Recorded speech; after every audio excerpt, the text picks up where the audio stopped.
the Mason Greenwood transfer, which actually could still be in bit of bother.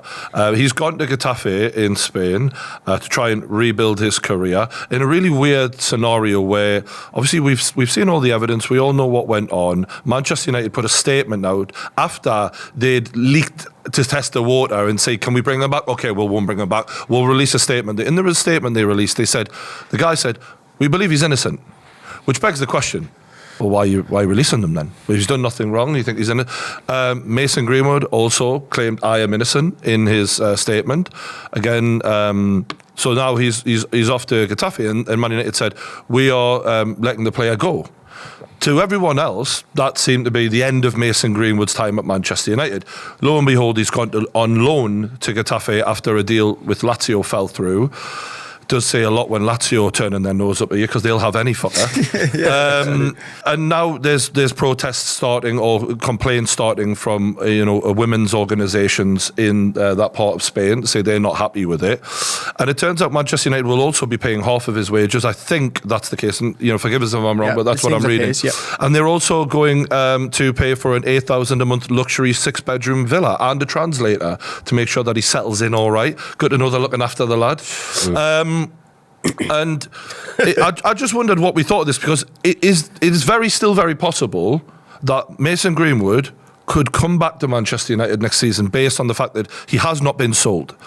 I think it's probable, not possible. I think that, look, it doesn't take a genius or someone who understands psychology or anything like that to work out that Man United are desperate to have him back, They really want him back. Like, I'm not saying the fans, I'm saying the people at the club. And if you take away the moral compass of it and you look at it from a business perspective, of course you'd be desperate to have him back. He's a massively valuable asset, given a run of games, that is going to be 100% profit if you do sell him. So if you put him out on loan and he performs really well, then you can cash in and sell him. And we've spoke about Man United not being able to recoup any money, so maybe it's a sensible thing to do. But from a morality sort of side of things, I just think that the uproar that we already saw when they released the first statement is only a drop in the water of how much it will actually blow up if he is to come back to Man United. Is he really a valuable asset today though? Like right now, I know you said given a run of games. I think I know you said given a run of games, but it's like, yeah, before this whole controversy happened, 100% he was sensational as a player. We don't know what he is today. He hasn't played a competitive top flight game for 2 years now almost? Over a year. Year and a half. Mm-hmm. So, look, I'm not saying talent evaporates overnight, of course not, and he's still very young, but you still need to be playing matches at a high level to kind of maintain your development and get better on the course he probably would have done. So, what would be success for him at Getafe? Like, how many goals does he have to score, or what does he need to do in order for them to go, yeah, he's valuable again. This is the guy we need. Let's bring him back. Like, I don't understand. What is the measuring stick for this? Because say he goes over there and he scores about 12 goals. What are we saying there? Is he now a flop and we just let him go? Like, I don't understand. Right, so Getafe finished bottom half of the league last season, and they're hardly going to be challenging. But if he goes over there and delivers, and they find a way, what is delivering? Let's say he scores a goal in every other game, which is probably what you would expect of a player of the talent we've seen him to have to deliver in a league like La Liga, which is nowhere near what it used to be, in my opinion. They can then potentially go to other clubs and go, look, we've proven we still have something here. If you want to buy him, we can buy him. As much as I don't agree with that, it's a bit more palatable than him coming back to play for Manchester United. But if this is all a way for them to still bring him back eventually, and for me, the worry is because of the statements they've put out where they've defended him, said he was innocent, even after everything that we've seen, and actually worded it in a way that he was cleared, when in reality the charges were just dropped because he is still with the woman in question. Who were they dropped by? Exactly.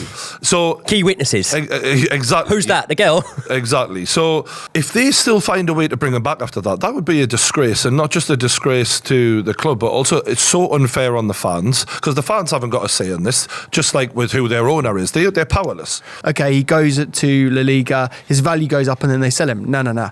I think they're loaning him so that they can bring him back and play him next year.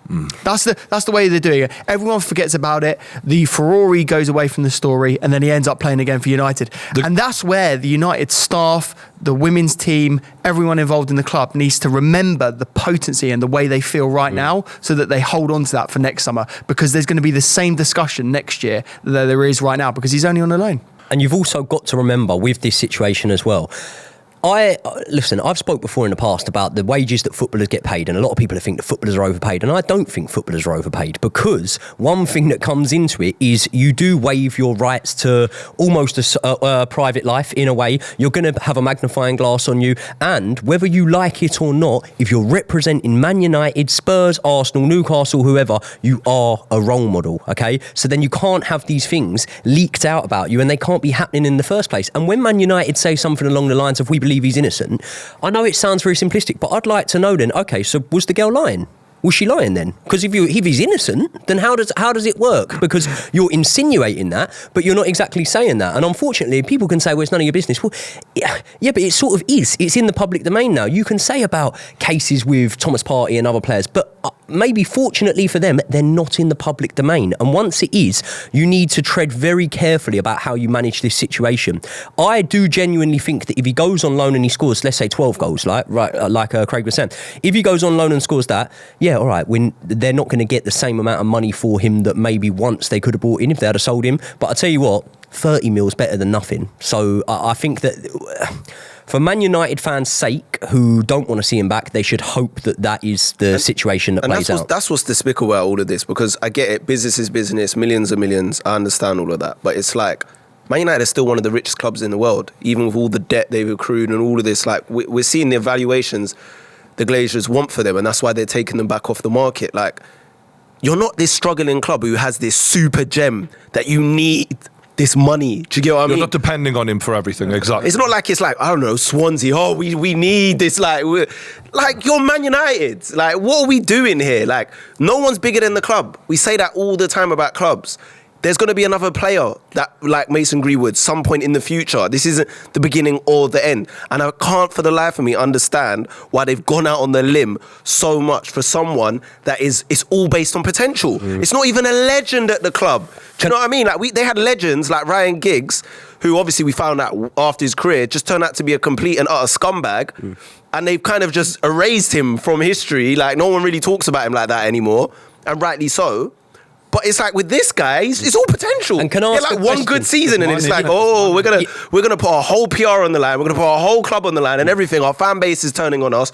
We got female rights activists turning on us. All of this for him because he had one good season. It's insane to me. And if it was, and a bit of money. If it was, and I know this is completely hypothetical and it's hearsay, but if it was Scott McTominay, are they doing the same thing? No. Definitely not. No way. And the saddest bit about this, if you're a Man United fan, imagine how hopeless you must feel in your board, like the way they've dealt with this whole sale, like horrendously. You get all your hopes up only for them to test the waters to find out what people are willing to pay and then go, it's all right, we'll wait for later. Because that was all just to fuck people around. Yeah. There was no sincerity about it at all. So your emotions are, finally we're getting rid of them, and they're just pissing it around. And then the same thing with the way they've handled the Greenwood thing, of how the whole time it was like, we're doing an investigation, and the investigation was just to long it out as long as they could, in the hope that the longer we take, the less of a backlash will be when we inevitably try and bring them back. We feed that out,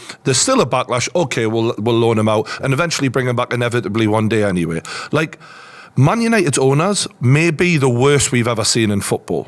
I see you're talking about the fans, but don't you think even the Man United players, because surely the question has been asked, like, what's going to happen with him? And some of those players who are probably close with him, I mean, after that incident, it's like, where are they at right now? And surely they've been asking the questions. And right now, he's on loan, and it's like, okay, basically, am I going to play with this guy next season? Great point, because I remember when it happened, David De Gea unfollowed him on Instagram, for example. There was things going on where the players, a lot of them mustn't have been fucking happy. Ronaldo, this sort of toxic figure in the changing room, he wasn't standing for it. He wasn't having it straight away. He's unfollowed him and completely disconnected himself. You know from what Ronaldo thinks? He's like, my brand ain't taking any of your shit. Yeah, and I'll tell you the other thing as well. Like, when it comes back to sort of taking on your responsibility that you do have, young people look up to the players at your club, they support your club, and what I've seen is, I've spoke about this before, and the comments that come in, right, for the most part you're getting a lot of comments that are sort of agreeing and saying, yeah, he should be moved on or whatever. There's a lot of people who are just misinformed by saying, well, he was cleared and stuff like that, and it's like you're giving these people more of a voice to actually say stuff like this, because the news that you're leaking out, like you say, when they're saying we believe he's innocent, you shouldn't even comment comment on that. If you believe he's innocent, cool. But you shouldn't even comment on it. You've nailed it. By allowing there to be a debate, you're actually insinuating that this is in some way acceptable. You're even insinuating that this is even up for a debate. I've dealt with big brands before when I've made a mistake that's nowhere near the mistake that this guy's made. Boom! My feet didn't touch the ground, mate. Oh, we can't have our brand tarnished. You know what I mean? Like, so they're acting like, oh, we have to do this big. They don't have to do shit. He brought the brand into disrepute. End of discussion. You are fired. That's how quickly this conversation could have gone. But Manchester United chose to do it this way, and I think that they are like basically fueling the fire online that this is actually debatable when it shouldn't be. So I just say I feel sorry for Man United fans, to be honest, because not only are they dealing with owners who are literally ruining their football club, but then they're actually making this seem like it's acceptable. If you had to put your money on it, do we see Mason Greenwood in a Man United shirt again? Yeah, I reckon he is.